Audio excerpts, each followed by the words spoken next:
ಪೂಜ್ಯರಲ್ಲಿ ತಮ್ಮೆಲ್ಲರಲ್ಲಿ ಪ್ರಣಾಮಗಳು. ಆತ್ಮ ಅಂತನ್ನೋದೊಂದು ಸುಂದರವಾದ ಶಬ್ದ. ನಾವೆಲ್ಲ ಅದನ್ನು ಬಳಸ್ತಾ ಇರ್ತೇವೆ. ಅದು ಏನು? ಇದರ ಜ್ಞಾನ ಮನುಷ್ಯನಿಗೆ ಅವಶ್ಯ. ದೇಹದ ಒಳಗೆ ಆತ್ಮದ ಅಂತ ನಾವೆಲ್ಲ ಸಾಮಾನ್ಯವಾಗಿ ತಿಳಿದುಕೊಂಡಿರ್ತೇವೆ. ದೇಹದ ಒಳಗೆ ಆತ್ಮದ ಅಂತ ನಾವೆಲ್ಲ ಭಾವಿಸ್ತೇವೆ. ಅದು ಆತ್ಮ ಅಂದರೆ ಏನು? ಅದರ ನಿಜವಾದ ಸ್ವರೂಪ ಏನು? ಇದನ್ನು ತಿಳಿದುಕೊಳ್ಳುವುದಕ್ಕೆ ಅನೇಕ ಜನ ತಮ್ಮ ಜೀವನವನ್ನೆಲ್ಲ ಮೀಸಲಾಗಿಟ್ರು. ನಾನು ದೇಹವೋ ಅಥವಾ ಆತ್ಮವೋ? ಏನು ಕಾಣಿಸ್ತದ ಇದು ನಾನು, ಅಥವಾ ನಾನು ಅನ್ನೋದೊಂದು ಇದಕ್ಕಿಂತ ಬೇರೆ ಇದೆಯೋ? ಅದು ಯಾವುದು? ಏನು? ಈ ಎಲ್ಲ ತಿಳಿದುಕೊಳ್ಳುವುದಕ್ಕಾಗಿಯೇ,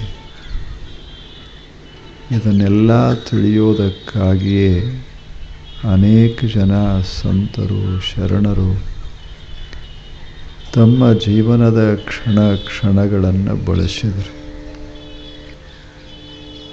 ಅವರ ಶೋಧನೆ ಅವರ ಮಾತುಗಳಲ್ಲಿ ಇದೆ. ಆದ್ದರಿಂದಲೇ ಅವರ ಮಾತುಗಳಿಗೆ ಅಷ್ಟು ಬೆಲೆ. ತಿಳಿಬೇಕು ಅಂತ ಮನುಷ್ಯ ತಾನು ಏನು ಇದನ್ನು ಸರಿಯಾಗಿ ತಿಳಿದುಕೊಳ್ಳಬೇಕು. ಸಾಮಾನ್ಯವಾಗಿ ನಾವು ಏನಂತೀವಿ? ನಾನು ಪುರುಷ, ನಾನು ಸ್ತ್ರೀ, ನಾನು ಸುಂದರ, ನಾನು ಕುರೂಪ. ಇಂಥ ಭಾವನೆಗಳು ನಮ್ಮೊಳಗೆ ಸಾಮಾನ್ಯವಾಗಿ ಅದಾವ. ನಾನು ಸಶಕ್ತ, ನಾನು ಅಶಕ್ತ. ಇವೆಲ್ಲ ನಮ್ಮ ಭಾವನೆಗಳು. ನಿಜವಾಗಿಯೂ ನಾನು ಸಶಕ್ತನೇ, ನಾನು ಅಶಕ್ತನೇ, ನಾನು ಸುಂದರನೇ ಅಥವಾ ಕುರೂಪಿಯೇ? ಇದನ್ನು ಯೋಚಿಸಬೇಕಲ್ಲ. ಅದಕ್ಕಾಗಿಯೇ ಮನೆ ಮಾರ ತೊರೆದವರು ಅನೇಕ ಜನ. ರಾಜ್ಯಗಳನ್ನೇ ತ್ಯಾಗ ಮಾಡಿದರು. ಶಾಂತವಾಗಿ ನಿಸರ್ಗದ ಮಡಿಲಲ್ಲಿ ಕೂತರು. ತಮ್ಮ ಪರೀಕ್ಷಣೆ ತಾವೇ ಮಾಡಿಕೊಂಡ್ರು. ತಮ್ಮ ಸಂಶೋಧನೆ ತಾವೇ ಮಾಡಿದರು. ಕೊನೆಗೆ ಹೇಳಿದರು, ಆತ್ಮ ಒಂದು ಅದ್ಭುತವಾದ ವಸ್ತು. ಅದು ದೇಹದಂಗ ಇಲ್ಲ. ದೇಹದ ಯಾವ ಗುಣಗಳೂ ಅದರೊಳಗಿಲ್ಲ. ಇದು ವೈಶಿಷ್ಟ್ಯ. ದೇಹದಲ್ಲಿ ಅನೇಕ ಗುಣಗಳದಾವ, ಅನೇಕ ಅವಯವಗಳದಾವ. ದೇಹಕ್ಕೆ ಕಾಲದ, ದೇಹದಲ್ಲಿ ಕೈಗಳದಾವ, ಇವೆಲ್ಲ ಅದಾವ. ಆದರೆ ಆತ್ಮಕ್ಕೆ ಕಾಲದ ಏನು? ಆತ್ಮ ಅನ್ನುವ ವಸ್ತುವಿಗೆ, ನಾನು ಅನ್ನುವ ವಸ್ತುವಿಗೆ ಕೈಗಳದಾವೇನು?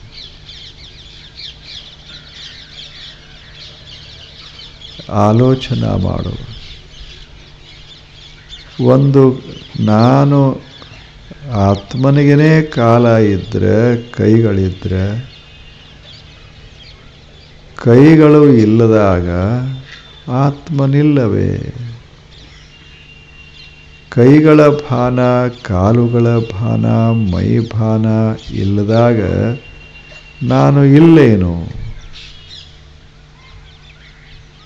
ಇದು ಅವರ ಯೋಚನೆ.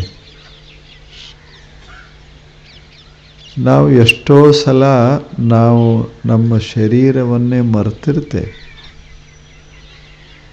ಶರೀರದ ಭಾನ ನಮಗಿರುವುದಿಲ್ಲ ಅಂತ ಒಮ್ಮೊಮ್ಮೆ ಆ ಸ್ಥಿತಿಯನ್ನು ಪಡಿತಿರ್ತೇವೆ. ಅದರಾಗ ಮಗ್ನ ಆಗಿರ್ತೀವಿ ಅದರಲ್ಲರೆ. ಆವಾಗ ಮೈ ಭಾನ ಇರುವುದಿಲ್ಲ, ಆದರೆ ನಮ್ಮ ಭಾನ ನಮಗಿರ್ತದಲ್ಲ. ಹಾಗಿತ್ತು ಅಂದರೆ ನಾವು ಬೇರೆ, ನಮ್ಮ ದೇಹ ಬೇರೆ. ದೇಹದ ಕಲ್ಪನೆ ಇಲ್ಲದೇ ಇದ್ದರೂ ನಾನು ಇರ್ತೀನಿ ಅಂದರೆ ದೇಹ ನಾನು ಅಲ್ಲ. ದೇಹವನ್ನು ನಾನು ನೋಡ್ತೇನೆ, ಯಾವುದನ್ನು ನಾನು ನೋಡ್ತೇನೆ ಅದು ನಾನು ಆಗೋದಿಲ್ಲ. ನಾನು ಹೇಳ್ತೇನೆ ಇದು ಹೂವು ಅಂತ ಹೇಳ್ತೇನೆ, ಆದ್ದರಿಂದ ಹೂವನ ಅಲ್ಲ. ಹಾಗೆ ಈ ಶರೀರ ಇದು ಶರೀರ ಅಂತ ನಾನು ಹೇಳ್ತೇನೆ ಅಂದಾಗ ಈ ಶರೀರ ನಾನು ಅಲ್ಲ. ಯಾವುದನ್ನು ನಾನು ತೋರಿಸ್ತೇನೆ ಅದು ನಾ ಆಗೋದಿಲ್ಲ. ಯಾವುದನ್ನು ನಾನು ಅರಿತೇನೆ ಅದು ನಾನು ಆಗೋದಿಲ್ಲ. ಯಾವುದು ನಾನು ಅನ್ನೋದೊಂದು ಅದ್ಭುತವಾದ ವಸ್ತು. ಆ ನಾನು ಅನ್ನೋದಲ್ಲ, ಅದೇ ಆತ್ಮ. ಆತ್ಮ ಅಂದರೆ ವ್ಯಾಪಿಸಿದ್ದು, ಯಾವುದು ವ್ಯಾಪಿಸೋದಲ್ಲ, ಎಲ್ಲ ಕಡೆ ವ್ಯಾಪಿಸ್ತದಲ್ಲ, ಅದಕ್ಕೆ ಆತ್ಮ ಅಂತ ಕರೆಯೋದು. ಅದು ಹೇಗದ? ಅದು ಜ್ಞಾನ ರೂಪ. ಅದು ಜ್ಞಾನ ಸ್ವರೂಪ.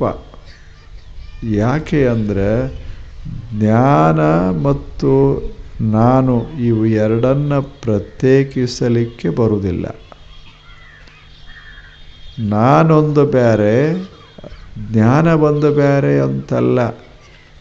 ದೀಪ ಒಂದು ಬೇರೆ, ಪ್ರಕಾಶ ಒಂದು ಬೇರೆ ಅಂತಲ್ಲ. ದೀಪ ಅಂದರೆ ಪ್ರಕಾಶ, ಪ್ರಕಾಶ ಅಂದರೆ ದೀಪ. ಎರಡನ್ನು ಬೇರ್ಪಡಿಸ್ಲಿಕ್ಕಾಗೋದಿಲ್ಲ. ಹಾಗೆ ನಾನು ಅಂತನ್ನೋದು, ಆತ್ಮ ಅಥವಾ ಜ್ಞಾನ ಅನ್ನೋದು, ಇವು ಎರಡನ್ನು ತೆಗೆದು ಹಾಕಲಿಕ್ಕಾಗೋದಿಲ್ಲ. ಎರಡೂ ಒಂದೇ.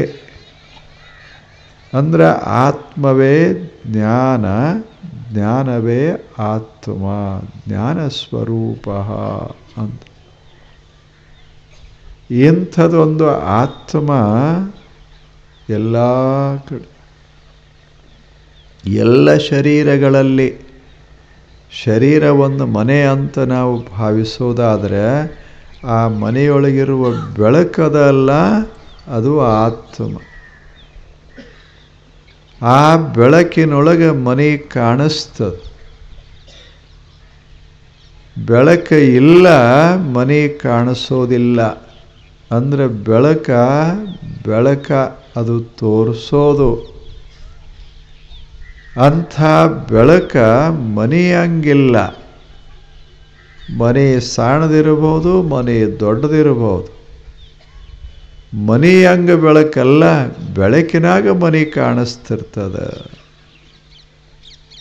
ಹಾಗೆ ಇದೊಂದು ದೇಹ, ಇದು ಮನೆ. ಈ ಮನೆಯೊಳಗೆ ಬೆಳಕ, ಆ ಬೆಳಕಿನಾಗ ಈ ಮನೆ ಕಾಣಿಸ್ತಿರ್ತದೆ. ಆದರೆ ಮನೆ ಅಂದರೆ ಬೆಳಕ ಅಲ್ಲ, ಜ್ಞಾನ ಅಲ್ಲ. ಅಂಥ ಜ್ಞಾನ ಸ್ವರೂಪ ಏನದ ಒಳಗೆ, ಅದಕ್ಕೆ ನಾನು ಅಥವಾ ಆತ್ಮ ಅಂತ ಕರೆಯೋದು. ಎಷ್ಟು ಚೆನ್ನಾಗ್ಯದ ಆತ್ಮ ಅಂತೆ. ಒಬ್ಬ ಹೆಣ್ಮಗಳು ಆಗಿ ಹೋದ್ಲು ಇದೇ ನಾಡಿನಲ್ಲಿ. ಆಕೆ ಹೆಸರು ಗೊಗ್ಗವ್ವೆ ಅಂತ. ಎಷ್ಟು ಚಲೋ ಹೆಸರಿಟ್ಕೊಂಡಾರೆ. ಆಕೆ ಹೆಸರು ಗೊಗ್ಗವ್ವೆ. ಇನ್ನೊಬ್ಬ ಹೆಣ್ಣುಮಗಳಿದ್ಲು ಬೋಂತಾದೇವಿ ಅಂತ. ನೋಡಬೇಕು, ಅವರು ಬದುಕಿದ ರೀತಿ ನೋಡಬೇಕು. ಬೋಂತಾದೇವಿ, ಗೊಗ್ಗವ್ವೆ, ಇಂಥವ್ರು ಈ ನಾಡಿನಲ್ಲಿ ಬದುಕ್ಯಾರ. ಎಷ್ಟು ಸುಂದರವಾದ ಜೀವನವನ್ನು ಸಾಗಿಸ್ಯಾರ. ಹೊರಗೆ ಸೌಂದರ್ಯ, ಒಳಗಲ್ಲ. ದೇಹ ಸುಂದರ, ನಾನಲ್ಲ. ದೇಹದಲ್ಲಿ ಬದಲಾವಣೆಗಳು, ನನ್ನೊಳಗಲ್ಲ. ದೇಹಕ್ಕೆ ತಾರುಣ್ಯ, ಆತ್ಮನಿಗೆ ತಾರುಣ್ಯ ಇಲ್ಲ. ಏನು ಅವರು ವಿಚಾರ ನೋಡು. ಆದ್ದರಿಂದ ಲಗ್ನ ಆಗೋ ಪ್ರಶ್ನೆ ಎಲ್ಲದ ಅಂದ್ರೆ, ಯಾವುದು ತರುಣ ಆಗ್ತದೆ ಅದು ಲಗ್ನ ಆಗ್ತದೆ. ಆತ್ಮನಿಗೆ ತಾರುಣ್ಯ ಅದ ಏನು? ಆತ್ಮನಿಗೆ ತಾರುಣ್ಯ ಅದ ಏನು? ಮನೆಗೆ ಗೋಡೆಗಳಿಗೆ ಬಣ್ಣ ಹಚ್ತಾರೆ, ಬೆಳಕಿಗೆ ಏನರೆ ಬಣ್ಣ ಹಚ್ತಾರೆ? ಗೋಡೆಗಳ ಮಲಿನ ಆಗ್ತಾವ, ಬೆಳಕೇನ್ರೆ ಮಲಿನ ಆಗ್ತದೇನು? ಗೋಡೆಗಳನ್ನು ಸುಧಾರಿಸಬೇಕಾಗ್ತದೆ, ದುರಸ್ತಿ ಮಾಡಬೇಕಾಗ್ತದೆ. ಬೆಳಕನ್ನು ಏನರೆ ದುರಸ್ತಿ ಮಾಡೋಕ್ಕಾಗ್ತದೆ? ಬೆಳಕ ಸ್ವಚ್ಛ ಸುಂದರ. ಹಾಗೆ ಆತ್ಮ ಅನ್ನೋದೊಂದು ಬೆಳಕ, ಲೈಟ್ ಆಫ್ ಅ ಕಾನ್ಷಿಯಸ್ನೆಸ್. ಇದೊಂದು ಜ್ಞಾನದ ಬೆಳಕ, ಜ್ಞಾನ ಪ್ರಕಾಶ. ಅದು ಸ್ವತಂತ್ರವಾದ ಜ್ಞಾನ ಪ್ರಕಾಶ. ಅದು ಇದರಂಗ ಇಲ್ಲ ಅನ್ನೋದು ಬಹಳ ಮಹತ್ವದ್ದು. ನಮ್ಮ ಸುಖ ದುಃಖ ಎಲ್ಲ ದೇಹದ ಕೂಡ ಇರ್ತಾವೆ ವಿನಃ ಪ್ರಕಾಶದೊಳಗಲ್ಲ. ಮನೆ ಕೂಡ ಸುಧಾರಣೆಗಳು. ಮನೆ ಒಂದಿಷ್ಟು ಹೊಲಸಾಗ್ಯದ, ಸ್ವಚ್ಛ ಆಗ್ಯದ. ಇದೆಲ್ಲ ಮನೆಗೆ ಸಂಬಂಧಪಟ್ಟಿದ್ದೇ ವಿನಃ ಆ ಬೆಳಕಿಗೆ ಸಂಬಂಧಪಟ್ಟಿದ್ದಲ್ಲ. ಬೆಳಕ ಅದು ಎಂದಾದರೂ ಹೊಲಸಾಗ್ತದೇನು? ಎಲ್ಲ ಹೊಲಸಾಗ್ತದೆ, ಬೆಳಕು ಹೊಲಸಾಗೋದಿಲ್ಲ. ಎಲ್ಲದಕ್ಕೂ ಮುಪ್ಪ ಇರಬಹುದು, ಬೆಳಕಿಗೆ ಮುಪ್ಪ ಇಲ್ಲ. ಮನೆ ಮುಪ್ಪಾಗ್ತದೆ ಅಂದರೆ ಹಳಿದಾಗ್ತದೆ. ಮನೆ ಒಂದು ದಿವಸ ಬಿದ್ದು ಹೋಗ್ತದೆ. ಬೆಳಕೇನ್ರೆ ಹಳಿದಾಗ್ತದೇನು? ಬೆಳಕೆಂದರೆ ಬಿದ್ದು ಹೋಗ್ತದೇನು ಹೇಳಿ? ಹಾಗೆ ಶರೀರ ಬದಲಾಗ್ತದೆ, ಒಳಗಿರುವ ಜ್ಞಾನದ ಬೆಳಕು ಬದಲಾಗೋದಿಲ್ಲ. ಬಾಲತನ ಆಗಲಿ, ತಾರುಣ್ಯ ಆಗಲಿ, ಮುಪ್ಪಾಗಲಿ ಶರೀರಕ್ಕೆ. ಆದರೆ ಒಳಗಿರುವ ಜ್ಞಾನ ಬೆಳಕ ಅಥವಾ ನಾನು ಅಥವಾ ಆತ್ಮ ಅಂತ ಅದಕ್ಕೇನು ಕರಿತೇವೆ, ಅದಕ್ಕೆ ಬಾಲತನ ಇಲ್ಲ, ತಾರುಣ್ಯ ಇಲ್ಲ, ವೃದ್ಧಾಪ್ಯ ಇಲ್ಲ. ಆದ್ದರಿಂದ ಸಾವೇ ಇಲ್ಲ. ಬೆಳಕ ಸತ್ತು ಅಂತ ಯಾರು ಅಂತಾರೆ? ಮನೆ ಬಿತ್ತು ಅಂತಾರೆ, ಬೆಳಕು ಸತ್ತು ಅಂತ ಯಾರು ಅನ್ನೋದಿಲ್ಲ. ಬೆಳಕು ಬಿತ್ತು ಅನ್ನೋದಿಲ್ಲ. ಪಣತಿ ಬೀಳಬಹುದು, ಎಣ್ಣೆ ಬೀಳಬಹುದು, ಬತ್ತಿ ಬೀಳಬಹುದು. ಬೆಳಕ ಸ್ವಚ್ಛ. ಅದು ಮರೆಯಾಗ್ತದನೆ ವಿನಃ ಅದು ನಾಶ ಆಗೋದಲ್ಲ. ಆಗ ಆತ್ಮ ಇದೊಂದು ಸುಂದರವಾದ ಬೆಳಕ ಅಂತರಂಗದೊಳಗೆ. ಆ ಬೆಳಕಿನಾಗ ನಮ್ಮ ಮನಸ್ಸಿನೊಳಗಿರುವ ಭಾವನೆಗಳು ಕಾಣಿಸ್ತಾವ, ನಮ್ಮ ಮನಸ್ಸಿನಲ್ಲಿರುವ ವಿಚಾರಗಳು ಕಾಣಿಸ್ತಾವ, ನಮ್ಮಲ್ಲಿರುವ ಆಶೋತ್ತರಗಳು ಕಾಣಿಸ್ತಾವ, ಸುಖ ದುಃಖಗಳು ಕಾಣಿಸ್ತಾವ. ಆದರೆ ಬೆಳಕ ಸುಖ ಅಲ್ಲ, ಬೆಳಕ ದುಃಖ ಅಲ್ಲ. ಬೆಳಕ ಪ್ರೇಮ ಅಲ್ಲ, ಬೆಳಕ ದ್ವೇಷವೂ ಅಲ್ಲ, ಬೆಳಕ ಬರೇ ಬೆಳಕ. ಏನರೇ ಸ್ತ್ರೀ ಬೆಳಕ ಪುರುಷ ಬೆಳಕ ಅಂತದಾವೇನು? ಬಡವರ ಬೆಳಕ ಸಿರಿವಂತರ ಬೆಳಕ ಅಂತ ಎಲ್ಲರೇ ಅದ ಏನು ಹೇಳಿ? ಊರೊಳಗಣ ಬಯಲು, ಊರ ಹೊರಗಣ ಬಯಲು ಎಂದು ಭೇದುಂಟೆ. ಊರೊಳಗೆ ಶುದ್ಧವಾದ ಬಯಲ, ಊರ ಹೊರಗೆ ಹೊಲಸು ಬಯಲ ಅಂತ ಎಲ್ಲಾದರೂ ಇದೆಯೇ? ಬಯಲ ಒಂದೇ, ಭಿತ್ತಿಯಿಂದ ಒಳಗೆ ಹೊರಗೆ ಎಂಬ ಭೇದ ವಹಿಸೆ. ಎಷ್ಟು ಚಲೋ ಆ ಹೆಣ್ಣು ಮಗಳು ಹೇಳ್ತಾಳೆ. ಒಂದು ಗುಡಿ ಅದ ಅಂತ ಇಟ್ಟುಕೊಳ್ಳಿ, ಗುಡಿ ಒಳಗೆ ಒಂದು ಬೈಲದ, ಗುಡಿ ಹೊರಗೆಲ್ಲ ಬಯಲದ. ಗುಡಿ ಒಳಗೆ ಬಹಳ ಪವಿತ್ರ ಬಯಲ, ಗುಡಿಯ ಹೊರಗೆ ಅಪವಿತ್ರ ಬಯಲ ಅಂತದ ಏನು ಅಂತ. ಒಳಗೆ ಪವಿತ್ರ ನಾವಂತೇವಿ, ಗುಡಿಯಾಗ ಪಾವಿತ್ರ್ಯ ಇರ್ತದ. ಗುಡಿಯ ಹೊರಗೆ ಅಷ್ಟು ಪಾವಿತ್ರ್ಯ ಅಲ್ಲ, ಅದಕ್ಕೆ ಇಲ್ಲಿ ಕಸ ಚೆಲ್ತೇವೆ, ಅಲ್ಲಿ ಕಸ ಚೆಲ್ಲುವುದಿಲ್ಲ. ಯಾಕೆ? ಪವಿತ್ರ ಅಂತ ತಿಳ್ಕೋತೇವೆ. ಆಕೆ ಕೇಳ್ತಾಳೆ, ಒಳಗಿರುವ ಬಯಲ ಏನಾದರೂ ಬೇರೆ ಇದೆಯೇ? ಹೊರಗಿರುವ ಬಯಲದ ಅಲ್ಲ, ಅದು ಏನಾದರೂ ಬೇರೆ ಇದೆಯೇ? ಒಳಗಿರುವ ಬಯಲ ಬಹಳ ಪವಿತ್ರ, ಹೊರಗಿರುವ ಬಯಲ ಅಪವಿತ್ರ ಅಂತ ಹಿಂಗೆಲ್ಲಾದರೂ ಇದೆಯೇ?